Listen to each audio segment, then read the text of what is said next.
ಮೋದಿ ಅವರು ಇಲ್ಲಿಗೆ ಬಂದು ಹೋಗಿದ್ದಾರೆ. ತಮ್ಮ 10 ವರ್ಷಗಳ ಅವಧಿಯಲ್ಲಿ ಈ ಭಾಗಕ್ಕೆ ಏನು ಕೊಟ್ಟಿದ್ದಾರೆ ಹೇಳಬೇಕಿತ್ತು ಎಂದು ರಾಜ್ಯಸಭೆಯ ವಿರೋಧ ಪಕ್ಷದ ನಾಯಕ ಹಾಗೂ ಎಐಸಿಸಿ ಅಧ್ಯಕ್ಷ ಮಲ್ಲಿಕಾರ್ಜುನ ಖರ್ಗೆ ಹೇಳಿದರು.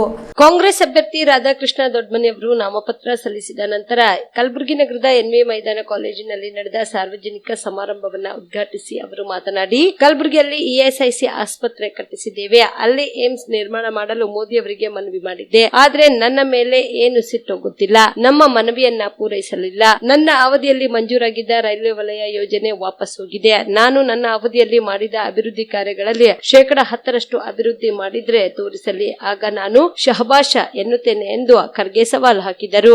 ಮಾಡ್ತಾ ಇದೆ, ಆದ್ರೆ 10 ವರ್ಷದಲ್ಲಿ ನಮಗ್ ಸಿಕ್ಕಿದ್ದೇನು, ನಮ್ಮ ಭಾಗಕ್ಕೆ ಕೊಟ್ಟಿದ್ದೇನು, ನಮ್ಮ ಆರ್ಟಿಕಲ್ 371J ನಾವು ಮಾಡಿದ ಮೇಲೆ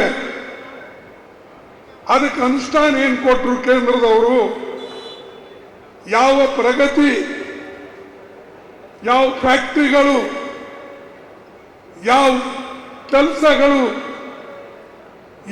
ಇನ್ಫ್ರಾಸ್ಟ್ರಕ್ಚರ್ ಈ ಭಾಗಕ್ಕೆ ಕೊಟ್ಟಿದ್ದಾರೆ ಅಂತಕ್ಕಂಥದ್ದು ತೋರಿಸ್ಬೇಕು. ನಮ್ಮ ಮಾಮೂಲಿಯಾಗಿ ನಡೆದಂಥ ಕೆಲಸನೂ ಅವರು ಸ್ಟಾಪ್ ಮಾಡಿದ್ರು. ನಮ್ಮ ಬೋಗಿ ಫ್ಯಾಕ್ಟ್ರಿ ನಿಂತೋಯ್ತು, ಅಲ್ಲೇ 200-300 ಜನ ಕೆಲಸ ಮಾಡ್ತಾರೆ. ನಾನಲ್ಲಿ ಕನಿಷ್ಠ ಅಂದ್ರೆ 2,000 ಜನರಿಗೆ ಕೆಲಸ ಕೊಡಬೇಕು ಅಂತ ಅದು ಪ್ರಾರಂಭ ಮಾಡಿದ್ದು ಯಾದಗಿರಿದಲ್ಲಿ. ಆದರೆ ಅದಕ್ಕೆ ಮುಂದುವರಿಸಲಿಲ್ಲ, ಅಲ್ಲಿಗೆ ನಿಲ್ಲಿಸ್ಬಿಟ್ಟು. ಅದೇ ರೀತಿಯಾಗಿ ಕೆಲವು ಬದಲಾವಣೆಗಳನ್ನು ಈ ಭಾಗಕ್ಕೆ ಮಾಡಬೇಕು ಅಂತ ಹೇಳಿ ನಾನು ಪ್ರಧಾನಮಂತ್ರಿಗೆ ಭೇಟಿಯಾದಾಗ ಅವರು ಯಾವಾಗಲೂ ಸ್ವಲ್ಪ ನಮಗೆ ಭೇಟಿ ಆಗ್ತಿರ್ತಾರೆ ಅವಾಗ, ಯಾಕಂದ್ರೆ ಫಂಕ್ಷನ್ಸ್ಗಳಿರ್ತವೆ. ಆ ಫಂಕ್ಷನ್ಸ್ಗಳಲ್ಲಿ ನಾನು ಭೇಟಿಯಾದಾಗ ಕೇಳೋದು ಬಿಡಲ್ಲ. ನಾನು ಅವ್ರಿಗೆ ಕೇಳಿದೆ, ಗುಲ್ಬರ್ಗಾದಲ್ಲಿ ದೊಡ್ಡದು ESI ಹಾಸ್ಪಿಟಲ್ ಇದೆ, ಕೂಲಿಕಾರರಿಗಿದೆ, ಬಡವರಿಗಿದೆ. ಯಾರು ತನ್ನ ESI ಫಂಡ್ ಕೊಟ್ಟು ಅದರ ಆಧಾರದ ಮೇಲೆ ಇವತ್ತು ದೊಡ್ಡ ಸಂಸ್ಥೆ ನಿಂತಿದೆ. ಅದಕ್ಕೆ ನಾನು ಹೇಳಿದೆ, ದಿಲ್ಲಿ ಹಾಗೆ ಒಂದು ಏಮ್ಸ್ ಮಾಡಿ, ಬೇರೆ ಸ್ಟೇಟ್ಗಳಲ್ಲಿ ನೀವು ಏಮ್ಸ್ ಮಾಡ್ತಾ ಇದ್ದೀರಿ, ಇಲ್ಲಿ ನಾವು ಜಮೀನು ಕೊಟ್ಟಿವು, ನಮ್ಮದೇ ESI ದುಡ್ಡು ಕೊಟ್ಟು ಅಂತ ದೊಡ್ಡ ಸಂಸ್ಥೆ ಕಟ್ಟಿದ್ದೇವೆ, ಅದನ್ನ ಮಾಡಿಕೊಡಿ ಅಂತ ಕೇಳಿದ್ರೆ ಅದು ಮಾಡಿಲ್ಲ. ಬಿಲ್ಡಿಂಗ್ ಇದೆ, ಜಮೀನು ನಮ್ದಿದೆ, ಇಷ್ಟಿತ್ತು, ಸವಲತ್ತುಗಳಿದ್ರು ನನ್ನ ಮೇಲೆ ಏನು ಸಿಕ್ತಿದೆ ಗೊತ್ತಿಲ್ಲ, ಅಥವಾ ಯಾರು ಕಿವಿ ತುಂಬಿದಾರೋ ಗೊತ್ತಿಲ್ಲ.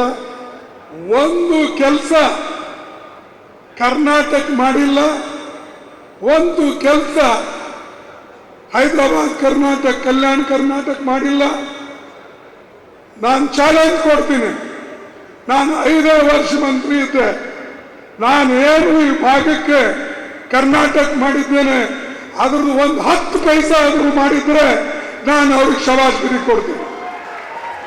ಉಪಮುಖ್ಯಮಂತ್ರಿ ಹಾಗೂ ಕೆಪಿಸಿಸಿ ಅಧ್ಯಕ್ಷ ಡಿಕೆ ಶಿವಕುಮಾರ್ ಮಾತನಾಡಿ, ಮೋದಿ ಅವರು ಇಲ್ಲಿ ಬಂದು ದ್ವೇಷದ ಪ್ರಚಾರ ಆರಂಭಿಸಿದ್ದಾರೆ. ಆದರೆ ಹಿರಿಯ ನಾಯಕ ಮಲ್ಲಿಕಾರ್ಜುನ ಖರ್ಗೆ ಅವರು ಇದುವರೆಗೂ ಕೈಗೊಂಡ ಅಭಿವೃದ್ಧಿ ಕಾರ್ಯಗಳ, ಅದರಲ್ಲಿಯೂ ಆರ್ಟಿಕಲ್ 371J ಜಾರಿಗೆ ತಂದಿರುವುದಕ್ಕೆ ಪ್ರತಿಯಾಗಿ ನೀವೆಲ್ಲ ರಾಧಾಕೃಷ್ಣ ಅವರನ್ನು ಗೆಲ್ಲಿಸುವ ಮೂಲಕ ಮೋದಿ ಅವರಿಗೆ ಉತ್ತರ ನೀಡಬೇಕು ಎಂದರು.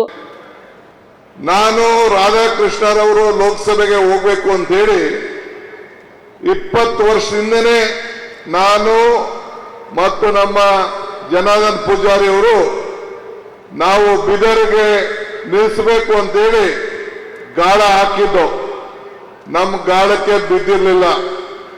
ಈಗ ನಿಮ್ಮೆಲ್ಲರ ಅದೃಷ್ಟ, ಒಬ್ಬ ಸರಳ ಸಜ್ಜನಿಕೆ ವ್ಯಕ್ತಿ ಇವತ್ತು ನಿಮಗೆ ಲೋಕಸಭೆಯಲ್ಲಿ 24 ಗಂಟೆಗಳ ಕಾಲ ನಿಮ್ಮ ಸೇವೆಯನ್ನು ಮಾಡಲಿಕ್ಕೆ ಇವತ್ತು ಅವಕಾಶ ನಿಮ್ಮ ಮುಂದೆ ಸಿಕ್ಕಿದೆ.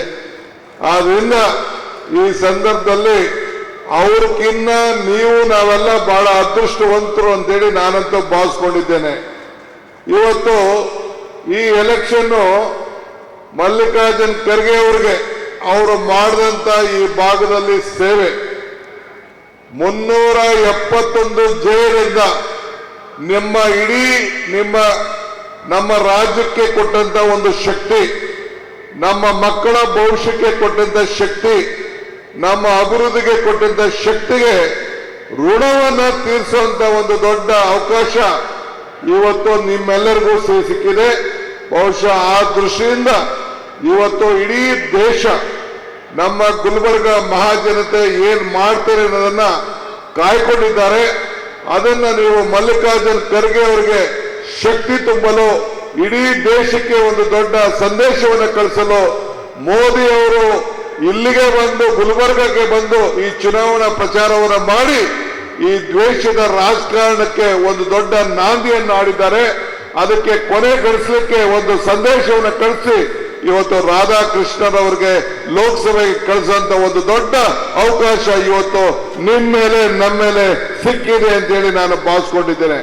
ಅದಕ್ಕೆ ಈ ಸಂದರ್ಭದಲ್ಲಿ ನಾನು ಕೇಳೋದು, ನಿಮ್ಮ ಮತ 371Jಗೆ ತಾವು ನೀಡಬೇಕು. ಅದಲ್ಲದೆ ಇವತ್ತು ಕರ್ನಾಟಕ ಸರ್ಕಾರ ನಾವು ಆಡಳಿತವನ್ನು ನಾವು ಮಾಡ್ತಾ ಇದ್ದೀವಿ. ಇಲ್ಲಿ ನಾವು ಜ್ಯೋತಿಯನ್ನ